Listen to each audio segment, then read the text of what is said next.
পয়লা বৈশাখের সাথে পান্তা ভাতের কোনো সম্পর্ক নাই।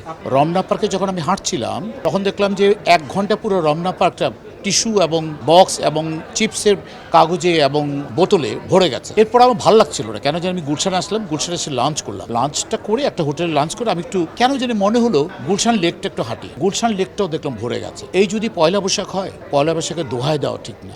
অন্তত পরিবেশটা আমার আপনার পরবর্তী প্রজন্মের কথা চিন্তা করে, দেশের কথা চিন্তা করে এই জাতীয় চিপস এবং বোতল থেকে যেন বিরত থাকি। যেখানে সেখানে যত্রতত্রভাবে চিপসের প্যাকেটস এবং বোতলসগুলো যেন আমরা আসল জায়গায় যেখানে ফেলা উচিত সেখানে যেন ফেলি। গরমে আরাম নিয়ে হবে না হাহুতাশ, ঘুরলে পরে ওয়ালটন ফ্যান বাতাস আর বাতাস।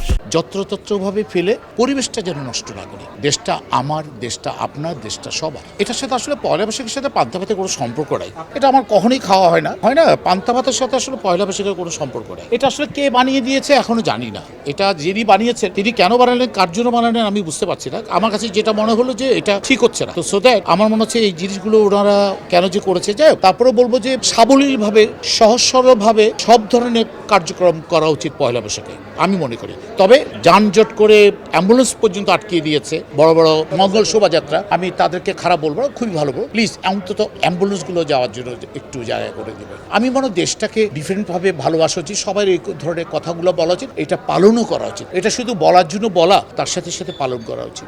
উনি আমাকে একবারও বলেনি ব্ল্যাক পরবে, তাহলে আমি একটু চেঞ্জ করে পরে আসতাম, সেটা বড় কথা না। আসলে উনি পড়েছে ওনার মতো করে, আমি পড়েছি আমার মতো করে। উনি একজন আমেরিকান, উনি বাংলাদেশি বাঙালি, বাট উনি আমেরিকান। উনি আমেরিকা থেকে এসছে, উনি এখানে ল পড়ছে, পরীক্ষাটা দিয়ে উনি আবার চলে যাবে আমেরিকা।